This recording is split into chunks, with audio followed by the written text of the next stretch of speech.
দাদি এসব কি বলে দিল? ভাবিজান যা বললো তা তো তুমি শুনলাই।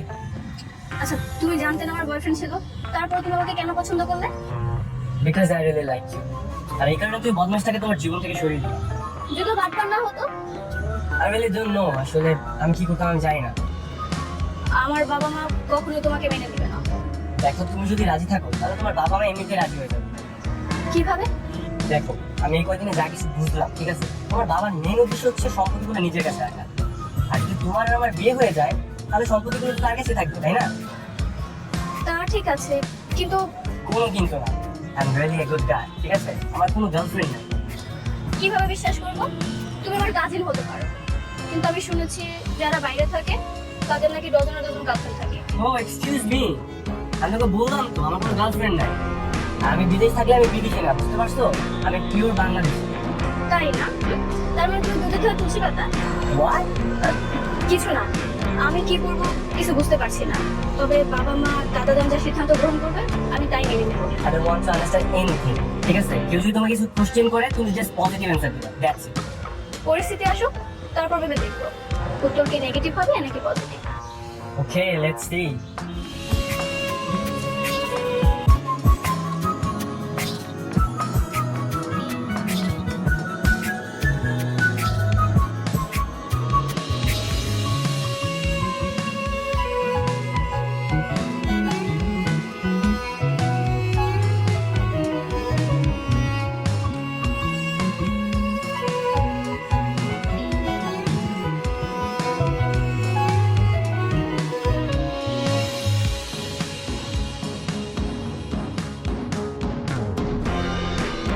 কে এমন জরুরি কথা বলার জন্য ডেকেছো?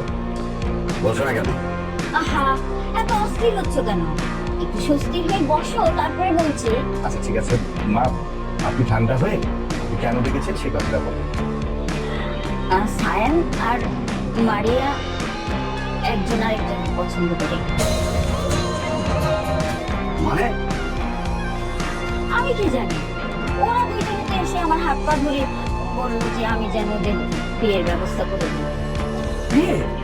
মা, এইসব উল্টাপাল্টা কথা আপনি কি পাগলের মতো বলছেন? কেন, কি সমস্যা? বিয়ে হলে তো ভালোই হয়। প্লিজ বাবা, আপনি মায়ের কথায় কান দেবেন না। প্লিজ আপনি উত্তেজিত হবেন না, বসুন। তুই চুপ থাক। তুই এত কথা কেন বলছিস আমি বুঝি না, মনে করেছিস? হ্যাঁ, ওদের বিয়ে হয়ে গেলে সম্পত্তি হাতছাড়া হয়ে যাবে, তাই না? তাই বলে?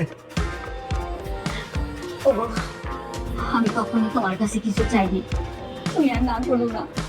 তুমি আমার ছেলেকে আমার কাছে এনে দাও। জীবনের শেষ বেলায় তুমি আমার এই চাওয়াটুকু পূরণ করো। অনেক তো হলো মান অভিমানের পালা, এখন নয় সব ভুলে ছেলেটাকে আমার কাছে নিয়ে এসো। বাবা, মা ঠিক কথাই বলেছেন। আর আমিও আপনাকে রিকোয়েস্ট করবো যে আপনি বড় ভাইজানকে নিয়ে নেন। আর ওদের যদি বিয়ে হয় তাহলে এতে আমাদের কোনো আপত্তিও নেই।